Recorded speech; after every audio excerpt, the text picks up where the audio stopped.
सर्वोच्च अदालत ने महामारी की तीसरी लहर को लेकर व्यक्त की चिंता। सुप्रीम कोर्ट ने किया सवाल, अगर बच्चों पर तीसरी लहर में होता है असर तो क्या तैयारी है। केंद्र ने सुप्रीम कोर्ट से कहा, दिल्ली को 700 मीट्रिक टन ऑक्सीजन देंगे तो दूसरे राज्यों की सप्लाई में कटौती करनी होगी। कोर्ट ने कहा, हमें नहीं पता कुछ भी, दिल्ली को 700 मीट्रिक टन ऑक्सीजन देना पड़ेगा आपको। होम आइसोलेशन वाले मरीजों को घर पर ऑक्सीजन पहुंचाएगी दिल्ली सरकार। जिन मरीजों के लिए ऑक्सीजन चाहिए वो दिल्ली सरकार के पोर्टल पर आवेदन दे सकते हैं।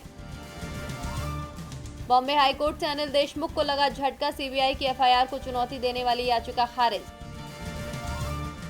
बंगाल हिंसा की जांच के लिए केंद्र ने गठित की 4 सदस्यीय टीम। गृह मंत्रालय के अतिरिक्त सचिव के नेतृत्व में दल पश्चिम बंगाल के लिए रवाना।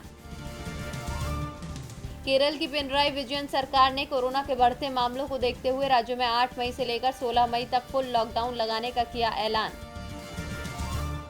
बंगाल में विदेश राज्य मंत्री वी मुरलीधरन के काफिले पर हमला, टीएमसी पर लगाया आरोप। हमले के बाद राज्य मंत्री को अपना दौरा किया रद्द।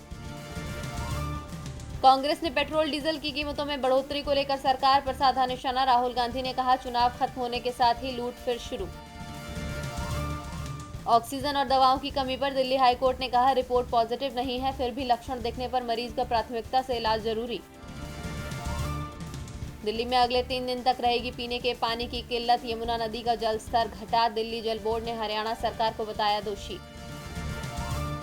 कैनेडी की राह पर पूर्व यूएस प्रेसिडेंट ट्रंप की चाहत, रिपब्लिकन पार्टी पर उनके परिवार का ही हो वर्चस्व। बेटी इवांका और बहू लारा को उतार सकते हैं सीनेट चुनाव में। चीन का 21 टन वजनी रॉकेट बेकाबू होने पर बोले विशेषज्ञ, कहीं भी गिरकर भारी तबाही मचा सकता है रॉकेट। 8 मई को वायुमंडल में करेगा प्रवेश, नासा भी रख रहा है निगाह। प्रवासी भारतीयों की बढ़ी मुश्किलें, अमेरिका में H1B वीजा वाले देश छोड़ने के लिए हुए मजबूर। दक्षिण एशियाई लोगों की नौकरियों पर छाया संकट। लॉकडाउन के बाद की तैयारी में फ्रांस सरकार। फ्रांस में 18 से 25 साल के युवाओं को मिलेगा दुनिया भर के 10,000 जगहों पर घूमने फिरने का मौका। सरकार देगी 75% खर्च। ऑस्ट्रेलिया न्यूजीलैंड में हुई रिसर्च, कपड़ों को जमीन में गाड़कर जांच रहे मिट्टी की गुणवत्ता। कपड़ा जितना नष्ट होगा जमीन उतनी ही होगी उपजाऊ। अब हफ्ते में 5 दिन काम करेंगे एलआईसी कर्मचारी। एलआईसी कर्मचारियों को हफ्ते में 2 दिन मिलेगी छुट्टी। बैंक यूनियन भी अब तेज करेंगी मांग। अजीम प्रेमजी यूनिवर्सिटी ने जारी की कोविड के प्रभावों से जुड़ी रिपोर्ट। कोरोना से 23 करोड़ लोगों की घटी इनकम। इनकी मदद के लिए 8 लाख करोड़ रुपए के राहत पैकेज की जरूरत।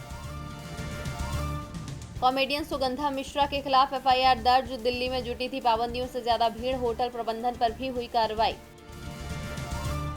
सलमान खान का बड़ा ऐलान, राधे की कमाई से खरीदेंगे ऑक्सीजन सिलेंडर, वेंटिलेटर। 13 मई को थिएटर्स और ओटीटी प्लेटफॉर्म्स दोनों पर एक साथ रिलीज होगी राधे।